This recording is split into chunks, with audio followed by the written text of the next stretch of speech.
Então, a lição de número 171, o título dela é No Campo Físico. A 172, Manjares. E a 173, o Pão Divino. Completam um único assunto. No campo físico, Paulo, na primeira carta aos Coríntios, capítulo 15, versículo 44, ele nos diz assim: semeia-se corpo animal, ressuscitará corpo espiritual. Vamos ver o contexto bíblico dessa fala dele. Paulo, primeira carta aos Coríntios, capítulo 15, versículo 44. Tá. O título desse versículo é O Corpo dos Ressuscitados. Então, ele inicia esse versículo, não esse versículo exatamente, o 44 do capítulo 15. O versículo inicia no capítulo 15, versículo 35. O título dele é O Corpo dos Ressuscitados. Então, ele diz assim: mas dirá alguém, como ressuscitam os mortos? Essa é a pergunta que todo mundo faz, né? Com que corpo voltam eles? Aí diz, insensato, aqueles que acreditam, né? O que semeia só adquire vida sob condição de que morra. Bom, e ele vai falando um monte de coisas aqui, para que a gente entenda. É importante ler esse capítulo, né? E aí ele diz assim: se você semear, no versículo 44, ele diz assim: semeando o corpo animal, ressuscita-se corpo espiritual.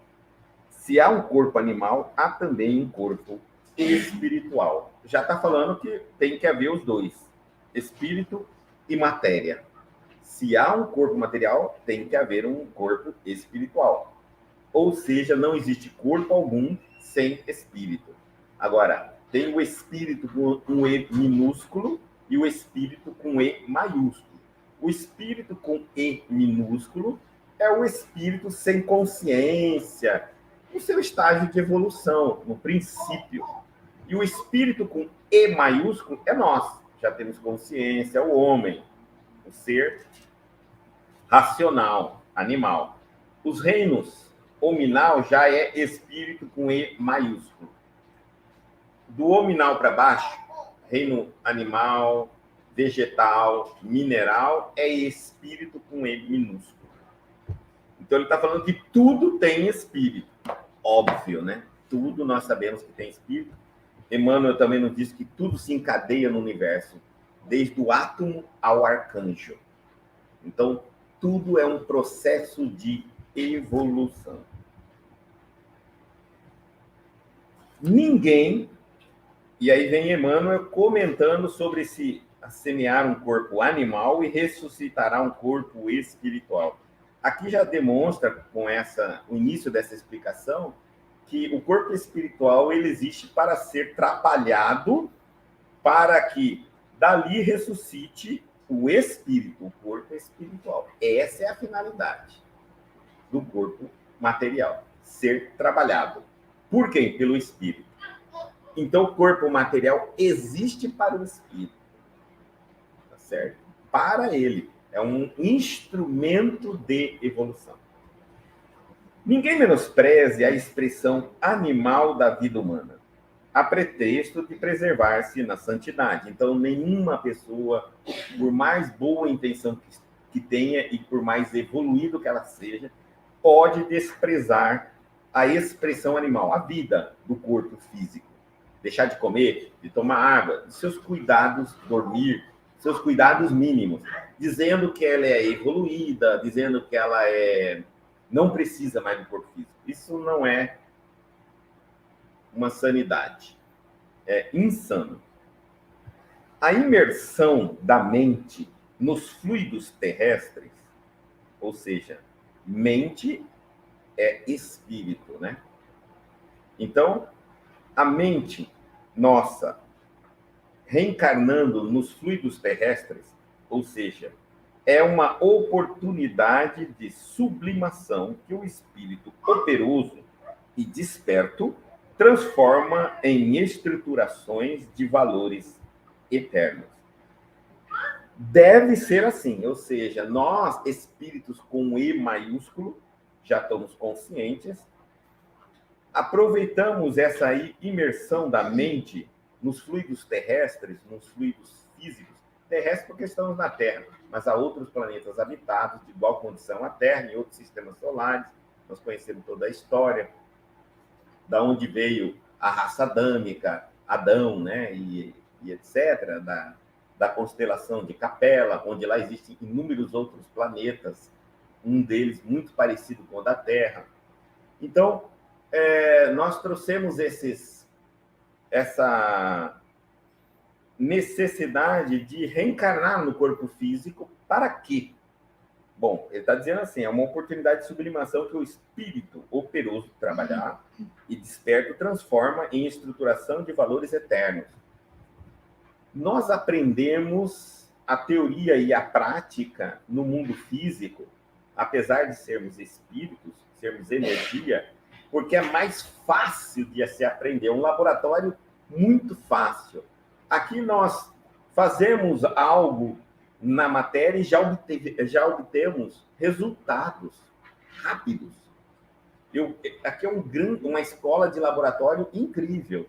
Eu misturo duas substâncias e já tenho respostas. Eu planto uma semente, cultivo ela, ela já começa a nascer. O tempo na Terra é muito acelerado, então eu consigo aprender através dos resultados. Muitas coisas, principalmente a ideia do raciocínio. Por isso eu preciso da vida física. Se eu estivesse apenas com a vida espiritual, sem matéria, sem vida material, sem vida física, tudo pode levar bilhões e bilhões de anos. O infinito não existe para os espíritos. Nós não morremos, não envelhecemos, não adoecemos, não sentimos fome, sede. Então, tudo ficaria a um longo prazo, muito lento.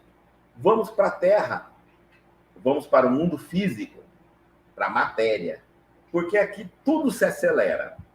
Aqui, se eu jogar uma pedra para cima, cair na minha cabeça, já machuca.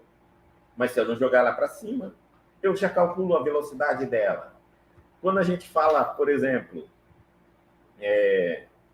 que a nossa vida aqui é muito curta, porque no máximo, vamos chegar a 100, 120 anos na matéria, muito longo ainda, né? Então, é tudo muito rápido, é muito pouco tempo, levando em consideração que a gente leva em média de 270, 250 a 300 anos para reencarnar novamente, pelos cálculos feitos aí, os últimos cálculos feitos.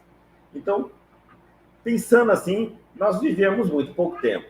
Se eu morrer com 80, eu passo mais 250 na espiritualidade, retorno para mais 80, mais 90, então é pouco tempo. Mas é aqui na matéria que eu aprendo algo prático e rápido das leis, da ação e reação, das consequências. Por que não fazer um corpo que dura mais tempo? O nosso corpo duraria mais tempo. O problema é o dono do corpo, que degrada o corpo através da alimentação indevida, o tempo de descanso indevido, a sobrecarga do sistema nervoso indevidamente. Então, na verdade, o nosso corpo é resistente. E nós vamos ver isso com o passar do tempo agora. A medicina também vai nos auxiliar bastante. Nós vamos perceber que o nosso corpo é extremamente resistente. No passado, por falta de condições sanitárias, por falta de condições de determinados confortos necessários para nós, encurtamos também a nossa vida. Tomávamos muito sol, a nossa alimentação também era muito gordurosa, os esforços físicos eram exagerados, ficávamos períodos longos sem comer e de repente comíamos bastante, bebíamos muito, parece que não, mas no passado se bebia muito mais, né? A gente bebia até para o frio no passado. Então, morríamos cedo, não tinha medicina, muitas doenças nos levavam à morte. Hoje, a medicina veio para nos livrar um pouquinho dessas doenças que nos levavam à morte. Então, se for por causa delas, não morremos mais. Mas, em compensação, a indústria alimentícia evoluiu de uma maneira para ganhar recursos financeiros. Ela degradou muito a qualidade da alimentação e bombardeia o nosso corpo através de infinitos outras substâncias aí que antes não tinham, né? Então, hoje em dia se tem. Viciou-nos em outras determinadas substâncias. Então, hoje nós nos alimentamos indevidamente. Quando observamos a quantidade de substâncias que não deveríamos digerir, estamos ingerindo. Qualidade do ar que não deveríamos respirar, estamos respirando. A quantidade de horas que descansamos e não descansamos. O que fazemos para cuidar da nossa saúde física e espiritual, a gente vê que é péssimo a nossa qualidade. E, no entanto, estamos vivos. Então, você imagina, a nossa máquina é muito regenerativa, resistente, né? Mas não descobrimos ainda algo que faça durar mais, senão a consciência do dono do corpo. Se Deus nos desse uma qualidade física, vamos supor, de 100 anos, isso ele daria sim para nós. É a nossa que nós já temos. Não, vamos falar assim, ó, Deus nos dá a qualidade física de 300 anos, viveríamos 100. No máximo. Continuaríamos a fumar, beber, dormir pouco, alimentar errado, enfim. Quanto mais eu tenho, mais eu desprezo. Eu não utilizo aquilo que eu tenho. Então, eu diria assim que nós vamos chegar, eu acredito que nós chegaremos quando aprendermos a nos alimentar, quando aprendermos a descansar, quando aprendermos a nos liberar de emoções que não significam para nós nada, a não ser preocupações.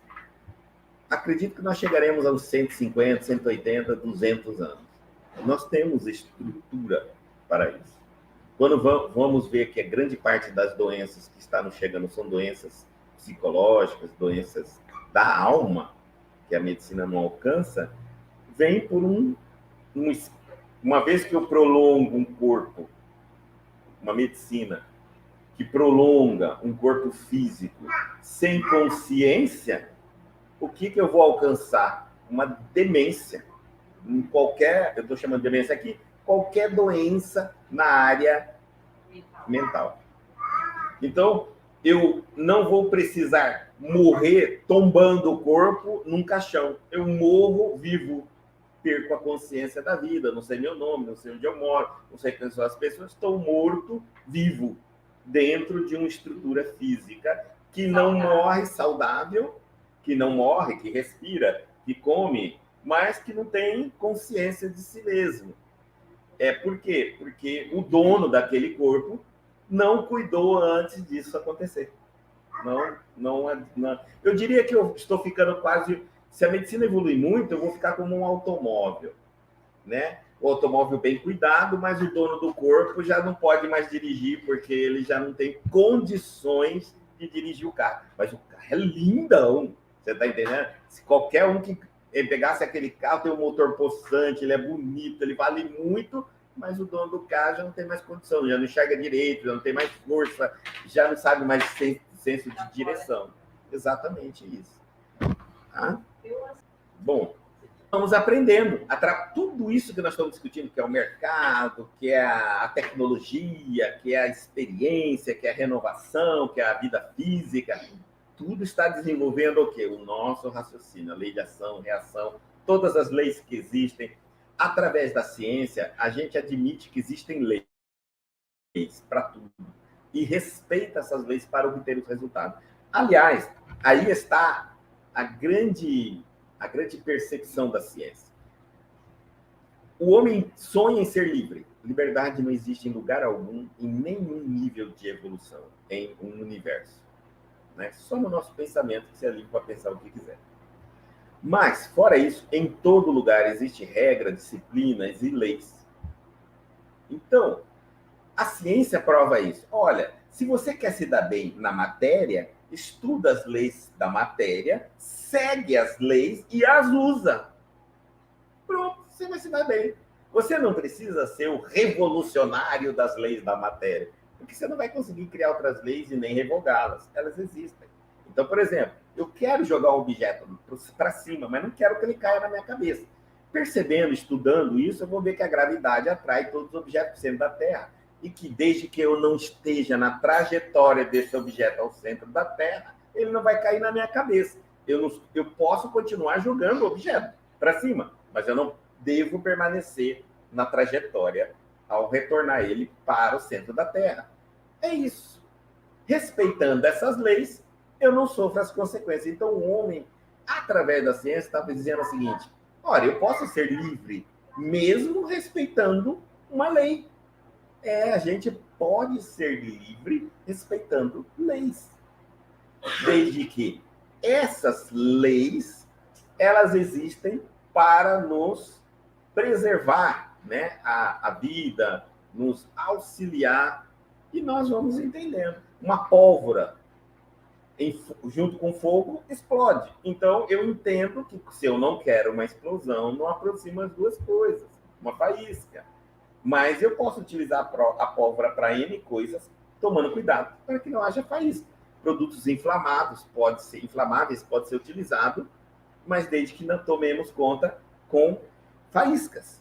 Aí nós temos gasolina, combustível, uma série de itens aí, que nos vai dar outros resultados de trabalho se eu souber manuseá-los e trabalhar com eles. Então, respeitando as leis. Então, a ciência é a primeira, porque todo isso a gente ajuda os jovens, ensinando eles assim. Eles começam a ficar jovens, eles acham que ser esperto é agir fora da lei e mostrar que, se for fora da lei, mas vamos entender aqui que a lei que nós estamos mais falando aqui é a lei de Deus, né? Porque a lei do homem esquece. A lei do homem vai se modificar, a lei do homem ainda não atende às nossas necessidades. Então,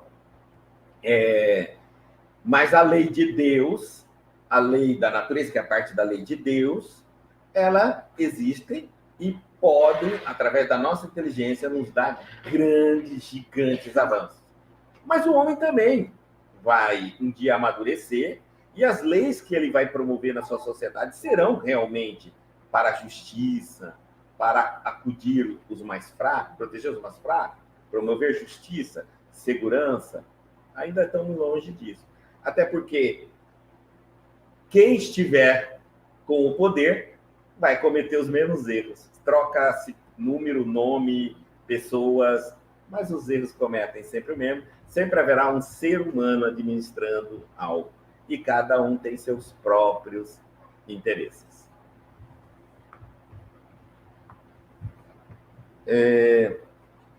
Então, a sementeira comum é símbolo perfeito. Então, sementeira é o símbolo de tudo que precisa ser trabalhado para dali germinar, sair, crescer, produzir algo. O que quer que eu queira, eu preciso semear. Mas eu semeio consciente e inconsciente. Eu semeio consciente quando eu quero conquistar um resultado, analiso quais os passos eu tenho que dar e dou. Trabalho, ajo. Mas eu produzo inconsciente. Quando eu, sem perceber, não desejando um determinado resultado, estou contribuindo para ele. Por exemplo, vou colocar aqui. Resultado que eu estou consciente. Eu quero passar no vestibular, então eu sei que preciso estudar, vou me dedicar estudando. Resultado inconsciente. Eu não gostaria de sofrer de ansiedade, de insônia, de medo, de diversas doenças. Jamais eu gostaria de adoecer. No entanto, eu alimento isso dentro de mim inconscientemente através dos meus pensamentos, que está semeando sentimentos.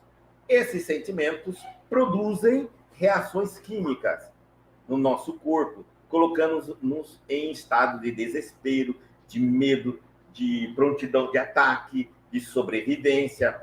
Esses hormônios, adrenalina, permanecer no momento que ela é essencial, que eu preciso me defender e sobreviver, ela é extremamente, é o que nos tira das situações graves de sobrevivência.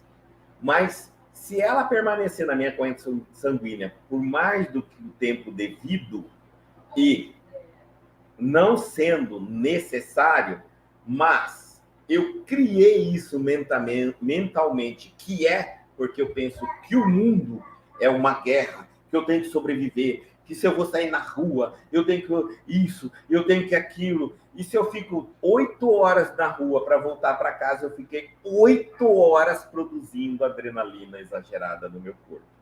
Lógico, os primeiros sintomas são fraqueza muscular, palidez, mãos frias, pé frios, extremidades do corpo ficam muito frios, logo vai haver ataque cardíaco, vai ter problemas de insônia, ou seja, tudo porque aquela substânciazinha que era necessário para nos defender no momento que nós éramos atacados ou colocados em risco a nossa vida, ela era a nossa salvação. Nós criamos medos fantasmagóricos, sociais, criado por a nossa sociedade. Uma sociedade que, segundo nós humanos, dizemos que estamos criando uma sociedade para dar conforto aos seus habitantes, para dar segurança aos seus habitantes, para promover justiça aos seus habitantes.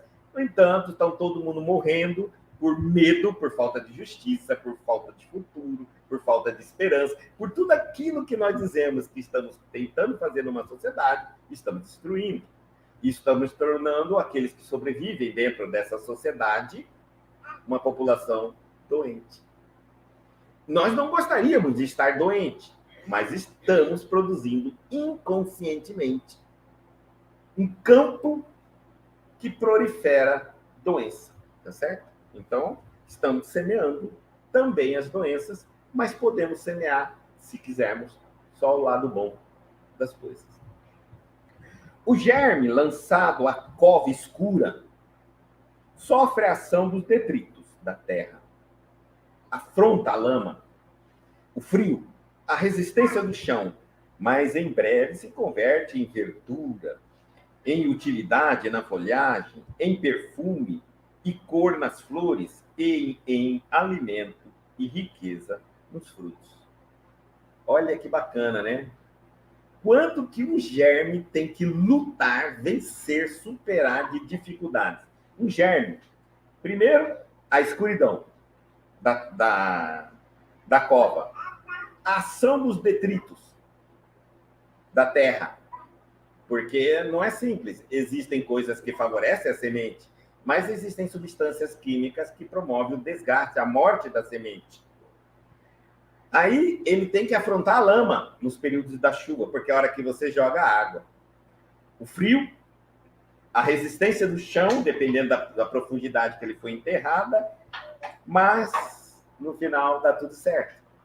Então veja como a vida física nos dá uma lição de aprendizado. Se eu não tivesse a vida física, como eu observaria isso? Como? Então, graças à vida física, eu observo que algumas sementes, como a semente, dali vai nascer árvores, folhagens, e que será gerado frutos que dará infinitas outras sementes iguais. Olha só, incrível, né, a natureza. Então, dizem que a gente pode contar quantas sementes vem num fruto, mas jamais conseguiríamos contar quantos frutos virá de uma semente. E essa é a lei de Deus, para a gente entender. Então, compreendamos, pois, que a semente não estacionou. Olha o que ela está nos ensinando. Ela não parou, rompeu todos os obstáculos e, sobretudo, obedeceu à influência da luz que a orientava para cima na direção do sol. Se a natureza, se esse ser simples, não consciente, um espírito com E minúsculo, está respeitando as leis, lógico que nós poderíamos dizer, esse respeito das leis da semente é um respeito instintivo. Esse é o grande... Quando a gente analisa o reino mineral, vegetal, animal, nós vamos entender que até aqui tudo está certo. Porque o instinto é um guia que não tem... que aqueles que submetem, que estão submetidos aos instintos, não duvidam, não tentam interpretá-lo, não tentam modificá-lo, se submetem. E o instinto é uma lei de Deus para proteger os seres que não são cientes, que não conseguem, conscientes, que não conseguem pensar por si próprio, a serem protegidos pela própria lei da natureza, a lei de Deus. Então, nós estamos mostrando que Deus cuida dos seres simples. Ao homem foi dado o livre-arbítrio, porque o homem já pode pensar, já pode querer, já pode premeditar, já pode raciocinar. E aí começa todo o problema. Tá certo? Porque aí vem os nossos instintos e tentam nos dizer como fazíamos antes. Mas nós já queremos modificar os instintos, já queremos explorar os instintos, manipular os instintos, e ainda por cima, sem uma visão de direcionamento. Temos o conhecimento divulgado por Jesus, trazido por nós cristãos, por Jesus, os budistas por Buda, né? Então, os grandes espíritos nos trouxeram essas leis e disseram assim, olha, no meio dessa confusão, o instinto clamando a necessidade da matéria, a falta de raciocínio de vocês ainda, e a falta de conhecimento do universo, existe algo seguro.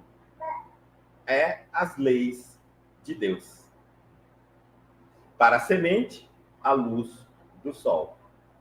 Se você não desviar das leis de Deus, você vai passar por todos os problemas, como a semente passa dentro da terra, por todos os problemas que nós já falamos aqui, da lama, do frio, dos detritos da terra, né? Das pragas, do frio, vai passar do calor, vai passar por tudo isso aí, porque ela está seguindo o sol e a luz do sol. No início, nem a luz do sol ela enxerga o calor. Por que ela não vai para baixo? Porque como o sol pega pela superfície da terra, o que esquenta fica mais em cima da terra. Então ela vai por ali, instintivamente. Isso faz com que ela sobreviva. E nós deveríamos fazer como as sementes. Quando tivermos em dúvida qual caminho escolher, quando tivermos algum problema a decidir, escolha a lei de Deus. Ela é a sua luz, é o seu sol, o seu direcionamento. Não vai ser fácil, eu não estou falando que escolhendo as leis de Deus vai ser facinho o seu caminho na vida. Não, a semente escolheu a luz do sol e não foi fácil dela sair até na superfície e crescer. Para nós também não vai ser fácil, não tem nada fácil. Então, eu permaneço seguro nos caminhos do desígnio do Senhor, aguardando que eu vou sair aonde eu gostaria de sair. Aonde? Aonde o amor de Deus nos leva. E aonde o amor de Deus nos leva? Na segurança, no desenvolvimento, na eternidade que eu digo, porque nós somos espírito, nas consequências das leis da imortalidade. Então, ele está dizendo isso para nós. Olha como a vida física é importante. Compreendamos, pois, que a semente não estacionou, rompeu todos os obstáculos. Ah, já falei aqui, ó. E, sobretudo, obedeceu a influência da luz que orientava para cima na direção do sol.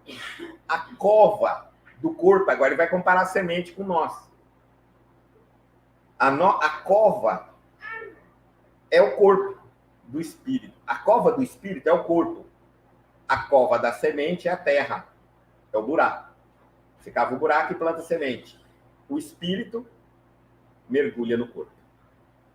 É também preciosa para a lavoura espiritual, quando nos submetemos à lei que nos induz para o alto. Qual é a lei que nos induz para o alto? A lei de Deus, que vem de várias interpretações, cada interpretação uma escola religiosa, isso pouco importa qual é a escola religiosa, todas nos levam a Deus, desde que eu leve a religião a sério.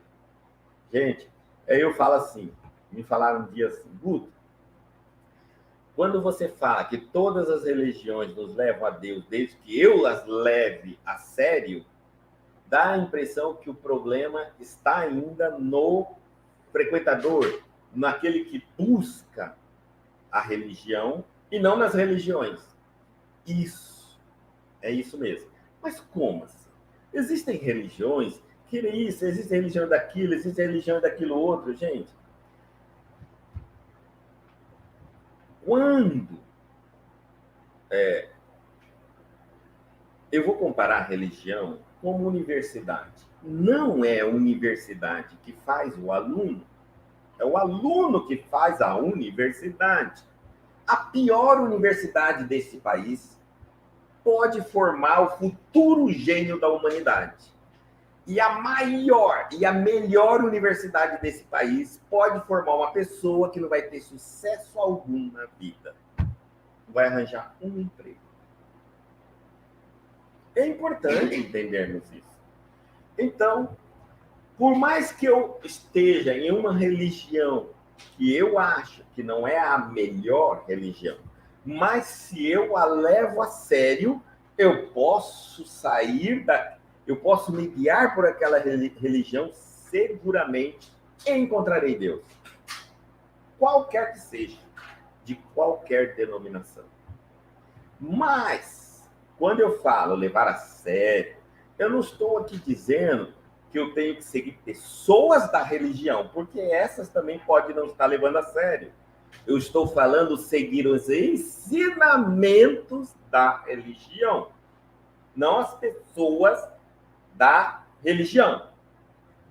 Quando eu falo seguir os ensinamentos da religião, eu estou falando para que você debruce-se e comece a estudar dedicadamente, profundamente aquela religião e busque todos os centros de estudo possível daquela religião.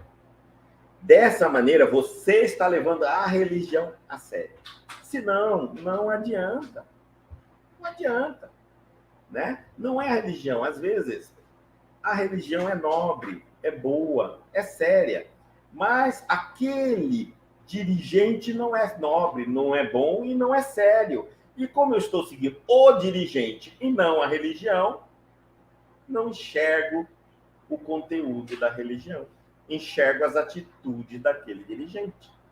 E atribuo as atitudes daquele dirigente produto daquela religião. E às vezes aquele dirigente nem sequer segue a religião. Ele só está nas sombras daquela religião porque de alguma forma ele se beneficia financeiramente. Se for uma religião que ele ganha dinheiro com ela, se for uma religião que ele sobrevive dela, ele pode estar ali na sombra daquela religião para sobreviver. Mas ele não é um seguidor daquela religião, um discípulo, um apóstolo daquela religião. Então, por isso que eu estou te falando, todas as religiões nos levam a Deus, desde que levemos a religião a sério. O problema não é a religião, o problema somos nós. O problema não são as escolas e as universidades, são os alunos. Toda criatura provisoriamente algemada à matéria reencarnada pode aproveitar o tempo na criação de espiritualidade divina. Toda criatura. E como ele está falando? Ele está falando para todas as criaturas. Ele está falando o homem.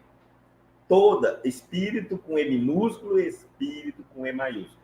É óbvio que o espírito com E minúsculo não tem essa iniciativa própria, mas as leis de Deus que cuida dos espíritos com E minúsculo, os outros reinos, mineral, animal e vegetal, estarão, mineral, vegetal e animal, estarão sendo cuidados para isso, para aproveitar o tempo na criação de espiritualidade divina. Vai espiritualizar aquilo ali, aquele espírito com E minúsculo. O apóstolo, todavia, é muito claro quando emprega o termo semeia-se.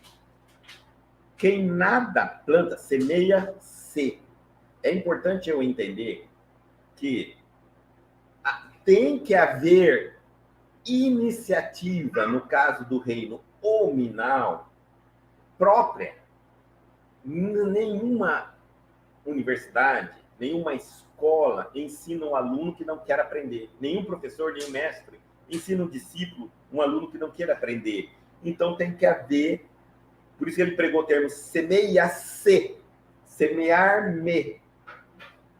Eu me semeio, eu me permito, eu busco, eu me abro, eu me proponho. Quem nada planta, quem não trabalha na elevação da própria vida, coagula a atividade mental e rola no tempo à maneira do seixo que avança quase inalterável os golpes inesperados da natureza. Olha, se eu passar por uma vida inteira sem plantar nada espiritual, sem desenvolver nada em mim, como, Guto? Existem coisas, virtudes, eu posso, virtudes são espirituais, tá?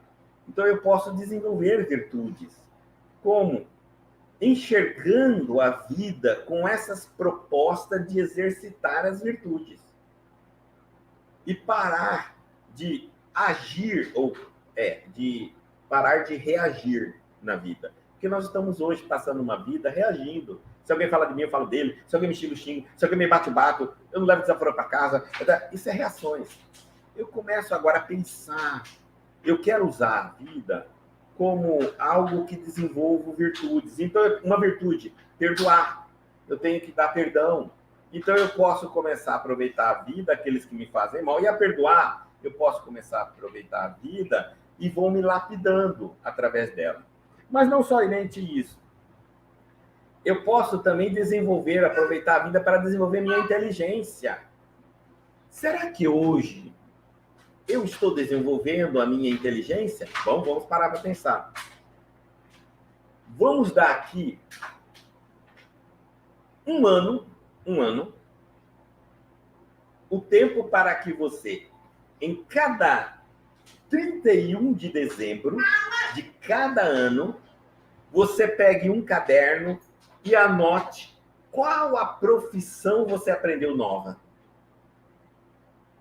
Ah, mas uma profissão exige uma escola? Não, então vamos falar assim, habilidade nova. Por exemplo, vamos supor que você não sabe costurar, né? Então, o ano de 2013, agora, eu vou dizer assim, eu aprendi a costurar. Costurei várias roupas, cheguei à conclusão que não gosto, nunca mais quero ver isso na minha vida. Mas sei como faz, sei como faz melhor, sei como funciona. Por quê?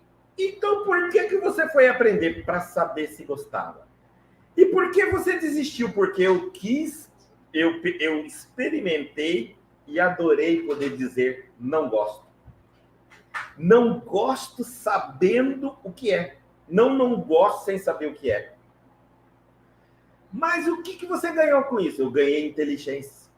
Porque ao desenvolver a habilidade motora, inteligência para perceber os tipos de ponto, a velocidade que se locomove, como uma máquina de costura funciona, o tempo que leva para esse tipo de profissão, tudo isso não vai ser jogado nunca mais fora da minha vida. Se eu não costurar mais, servirá para uma outra profissão, quem sabe que eu gosto. Olha só.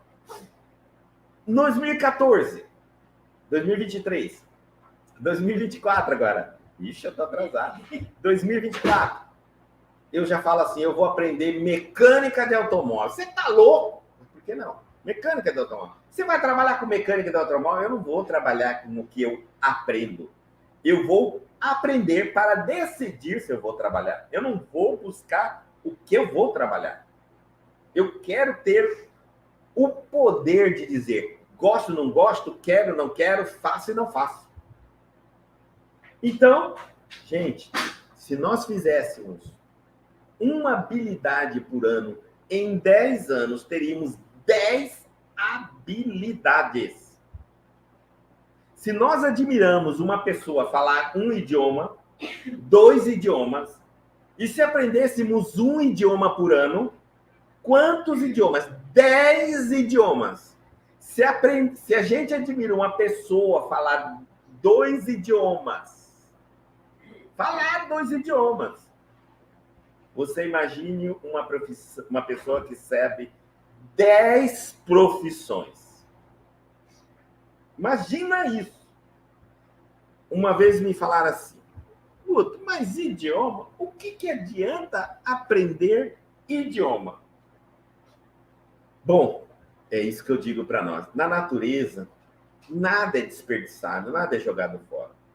Hoje os estudos mostram que cada idioma que você aprende novo abre a sua mente uma área nova de criação, percepção, entende?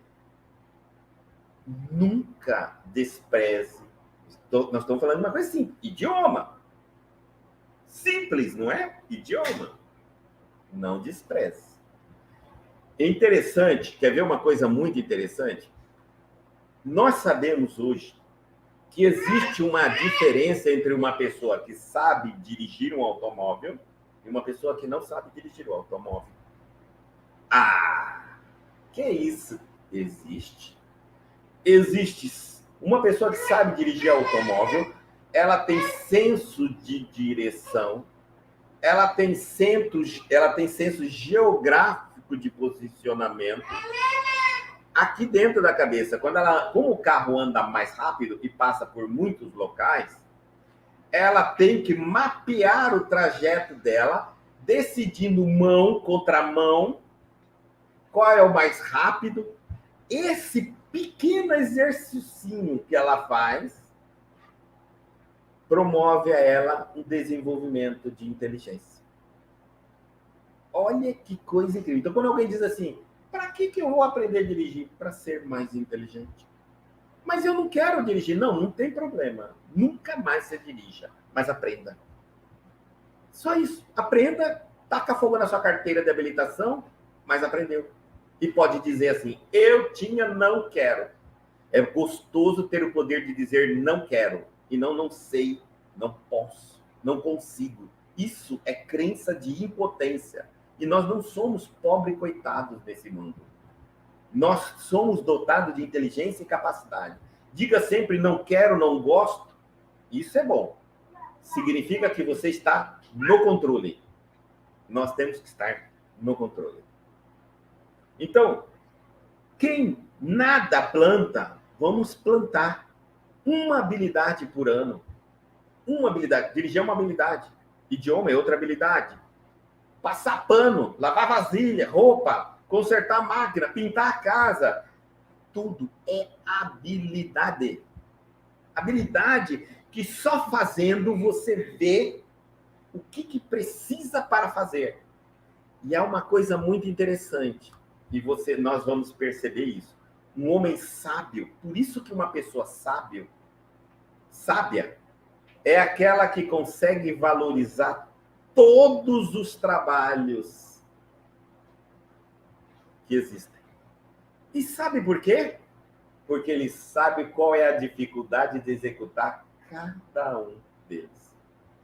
A ignorância faz com que a gente despreze determinados trabalhos e tarefas por não saber a complexidade de fazê-los. Isso que faz a gente seguir. Quando a gente fala, isso aí, você não sabe. A sua ignorância acha que é fácil ou acha que é desprezível. Né? Aprender a cozinhar, lavar, passar, tudo. Absolutamente tudo que puder. Não despreze. Você está vivo, você respira, você pode, tem saúde, tem condição, faça.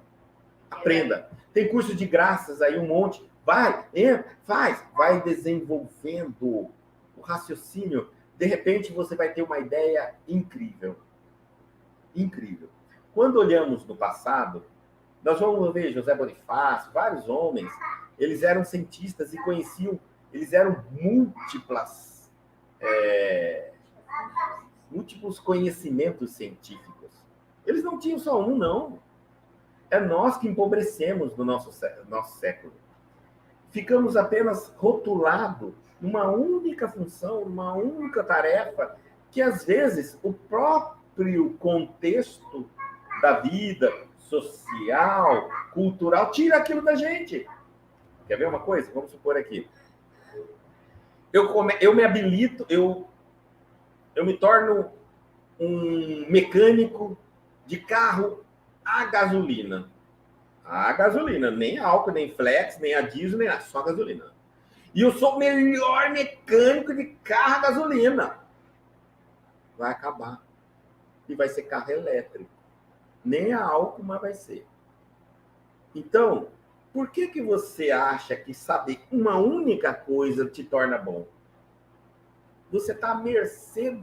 Se você tivesse aprendido enquanto era bom do carro a gasolina, o carro a álcool, o carro a diesel, o carro elétrico, o carro a hidrogênio, você já estava criando o futuro motor. O carro a magnetismo terrestre. É o nosso sonho, né? Nós não vamos gastar energia, magnetismo terrestre de graça, gravidade. Então, bom, pensando nisso, a gente vai perceber que tudo é importante eu aprender.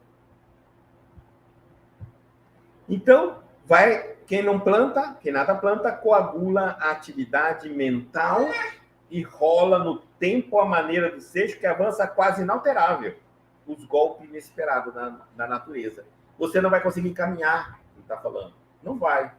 Se a semente não luta, se a semente não busca o sinal da luz do sol, ela não sai para cima, vai ficar ali tempo, dado um determinado tempo, ela apodrece e não brota. Será que nós não estamos apodrecendo nessa vida porque não desabrochamos? E não desabrochamos porque não estamos querendo bater nessa cachola para aprender cada vez mais? Nós somos espíritos, nós não somos homem e nem mulher. Não somos alto e nem baixo. Não somos gordo e nem baixo. Não somos bonito e nem feio. Não somos brasileiro, nem americano, nem russo, nem japonês. Não, nós somos espíritos numa experiência que pode ser extraída dessa existência algo para a nossa eternidade. O que aprendemos aqui em termos intelectuais, de experiência, de sabedoria, ficará conosco para a nossa existência e até para as próximas reencarnações. Divaldo Franco conta que uma mulher de 50 ou 60 anos se formou em medicina. E aí ela vem contar para ele toda alegre, olha, eu formei em medicina, aquela senhora já. Ele falou, mas quantos anos a senhora tem? Desculpa perguntar. Ela falou, tem 60 anos. E ele disse assim, nossa, parabéns. Porque se não for nessa vida, para outra, a senhora já é médica. Perceberam? É muito importante isso.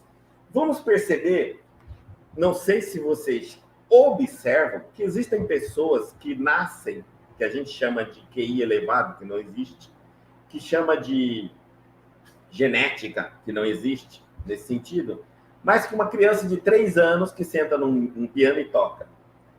Um aluno de matemática aos 6 anos sabe resolver equações. De onde vem esse conhecimento, se não o esforço que ele fez em uma outra vida? Por que você, que ainda não morreu nesta vida, não se esforce para explorar mais ainda a sua inteligência, para que você já, pelo menos na próxima existência, já vai sentir muito mais fácil, muito melhor, muito mais tranquilo. Não é garantido, porque mesmo que você aprenda sobre carro, por exemplo, sobre carro a gasolina, carro a álcool e carro elétrico, pode ser que quando você retorne daqui a 300, 250 anos, isso nem exista mais, todo mundo está em nave espacial. Mas você vai ter noções mais adiantadas que aqueles que nada aprenderam nessa área. Então você vai ser aquele aluno de matemática que sabe mais matemática, que aprende mais rápido, que sabe mais idioma, que aprende mais rápido, que sabe mais português, que aprende mais rápido, ou aquele aluno que nunca aprende, que estuda com o mesmo professor, na mesma escola, na mesma sala de aula, que se mata e não aprende nunca, porque ele nunca quis aprender. E na natureza, como não dá salto, nessa vida você só vai viver no esforço de tentar aprender e não aprender nunca, para depois, né, outra existência, conseguir aprender um pouco mais, para na outra existência já nascer aprendido. Então, por exemplo, a gente não pode ficar preocupado, por exemplo, faz uma faculdade de análise de sistema. Só que eu não consigo atuar naquela área, eu estou em outra área. Aí depois eu faço de outra graduação, de outra coisa, mas também não atuo na área. Não se preocupa. Não se preocupa, guarda o diploma, tudo sua gaveta lá. Não serve para nada na espiritualidade, não serve. Só serve para desenvolver seu cérebro, né? Mas ajuda a pensar, a refletir. As profissões na Terra não ajudam em nada na espiritualidade. Nós estamos muito atrasados.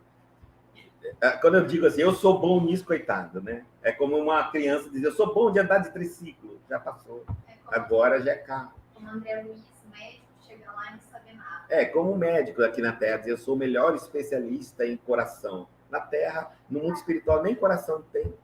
Então, você está desempregado. Eu ouvi o depoimento de uma pessoa que fez pós-graduação na área, e aí largou e recebeu até convite para atuar na área e preferiu mexer com a terra. E está sofrendo um bombardeio porque não está entendendo o padrão, né? Seguindo o padrão. Aí eu falei, mas e para você, como que é isso? Ela falou, olha, eu acho que se eu tivesse atuando na área, eu não me desenvolveria tanto como eu estou me desenvolvendo, fazendo o que eu estou fazendo. E um reconhecimento e não vem de ninguém, é eu que reconheço em mim. Isso que eu achei legal. Às vezes, aquela formação que você fez na faculdade, na escola, você foi influenciado pela sociedade, pela cultura, pela família, pelos amigos. Mas aí você amadurece e percebe que fazer uma coisa que não tem nada a ver, você ama mais, você gosta mais. Sempre você se dará melhor naquilo que ama. Sempre. Mesmo quando o retorno financeiro não for igual. Há uma dificuldade. Olha, vou dizer bem simples. Vamos supor, vamos fazer um exemplo aqui. Eu me formei e sou um grande médico. Ganho horrores de dinheiro. Sou um especialista numa determinada área. Ganho horrores de dinheiro. Mas eu não gosto. Minha família era tradição. Meu pai era médico, meu avô era médico. E aí, quando eu já nasci, botaram eu para ser médico. E eu me formei. E como ele já tinha os clientes, passaram a carteira de clientes, etc, etc, etc. A gente sabe que os pais vão, os avós abrem o caminho para o pai abre o caminho para os filhos, assim vai. É mais fácil as profissões assim. Aí, bom, beleza. Nessa trajetória, eu fui, mas não é o que eu gosto. Então, como não eu gosto, eu me estresso muito, eu fico muito nervoso, eu fico muito desgastado, eu gasto muito com a saúde, eu durmo pouco, eu tenho pouca qualidade de vida, a vida para mim não é bem assim, eu não me tornei uma pessoa muito boa, muito legal, devido às contrariedades que eu passo para exercer a minha profissão, que eu não gosto. Aí eu tenho do meu lado um senhor e que ele é marceneiro, mas ele ama a marcenaria dele. Ele não ganha quanto aquele médico, ele não conhece a Rússia, os Estados Unidos, a Europa, a Itália, Japão. É verdade. Ele não tem o status, ele não é doutor, ele não é médico, né? Ele é um marceneiro, né? Mas você chega lá, ele tem uma família, ele tem um momento do almoço, ele senta com a família, ele tem o momento do aniversário, parabéns para você, ele tem o momento do Natal, ele tem o momento do sábado e do domingo, do convívio, ele sai de férias, vai para Poconé, ele não vai para a Itália, para a França, né? Sozinho. Porque senão ele manda a mulher levar os filhos. Aí ele não vai também. Porque ele não pode tirar férias a qualquer momento. Porque ele precisa ganhar muito dinheiro para mandar a mulher para a Itália, para a França. Então, ele também não pode participar de muita. Ele nunca foi na escola do filho buscar. Ele sabe que ele paga a melhor escola do filho. Qual é a melhor escola aqui? Tal, é aquela que eu pago. Mas eu nunca fui. O marceneiro, não, ele tem a escola pública. Só que ele está em todas as reuniões dos pais. Ele leva o filho, ele busca o filho, a pé, às vezes de bicicleta. Então, gente, a qualidade, ele não tem o padrão financeiro do outro, mas ele tem uma qualidade de vida que inveja até os mais ricos. Tá certo? Seus filhos serão melhores, amarão mais, produzirão mais, entenderão mais. Os filhos daquele doutor, do doutor, vai ser mais frio. Provavelmente vai fazer medicina para pegar a carteira de cliente dos pais, né? Mas vai ser aquele que chega e fala assim, você tem dinheiro para ser curado? Não tem, então morre lá no corredor. Eu não vim aqui para trabalhar de graça. E o marceneiro? O marceneiro vai ser aquele que às vezes ele faz, conserta o móvel até gratuitamente. Entenderam? Então, o que nós buscamos? Nós somos espíritos. Nós estamos buscando enfeitar o que está aqui fora ou enfeitar o que está lá dentro que ninguém vê, a nossa alma? O marceneiro está enfeitando a alma. Quando ele morrer, os filhos vão ter saudade, a esposa vai ter saudade daquele grande homem que foi, daquele que executou uma profissão com exemplo, com muito amor, que teve presente em todos os momentos. E aquele médico que morreu, que tinha tudo aquilo ali, a família só vai lembrar assim, deixou um monte de dívida para nós. Porque agora não tem mais o rendimento dele, tudo que tinha nós já gastamos, e agora vamos ter que vender o prédio, o apartamento, não sei o que, é assim. Você só vale aquilo que cultivou. E o que você cultivou na vida. Tome cuidado, né? Então, quem cultiva espinhos, está dizendo, naturalmente alcançará espinheiros. O coração prevenido, que semeia o bem e a luz. O bem e a luz. Bem, atitudes boas.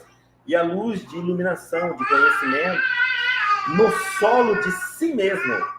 Não está falando que semeia no solo dos outros. Cuidando de si próprio. Ele está falando, semeia em você o bem. Faça o bem, faça o que é certo. Faça o que é a sua obrigação. Faça aquilo para o qual você está preparado. E a luz no solo de si mesmo. Espere, feliz, a colheita da glória espiritual. Pronto. Você vai passar aqui como um marceneiro, um João Ninguém. Não como um doutor que vai ter até um hospital no seu nome. Mas com certeza você vai ser mais lembrado. Jesus poderia ter escolhido alguém que passou com um buste. Ser o imperador de Roma. Do mundo, se ele quisesse. No entanto, passou como um filho de marceneiro. José. É assim. Mas aqui mostra para nós. Jesus foi alguém de poder, de financeiro, de imagem. Poderoso? Não. Mas os seus ensinamentos são imortais. E aqui eu faço uma comparação para a gente só entender, tá? Alguém diz assim, o que mais vale nesse mundo é o dinheiro, a matéria e o poder. E eu falo assim, então me dá o nome de uma pessoa imortal que tenha tido um desses, ou os três juntos, ou só dois desses, que iguale a Jesus, que não teve nenhum dos três. E nós vamos comparar quem tem mais força de persuadir gerações e gerações de forma contínua. Então, se você quer ser alguém para persuadir sua família de gerações e gerações, imite Jesus. Tá certo? Ele não deixou nem um crucifixo para nós, nem um cartãozinho dele. Não tinha um endereço de absolutamente nada. E é inesquecível. Nós nem sequer o conhecemos, mas aqueles que estudaram sobre ele falam dele incrível e nos contamina. E tivemos outros homens que já ficaram para trás. De vez em quando a gente tem que estudar na história para lembrar, na escola. A gente até fala e depois fala, como que é o mesmo nome dele? Pois é só na escola que aprende. Então, terminamos esse capítulo, que é no campo físico.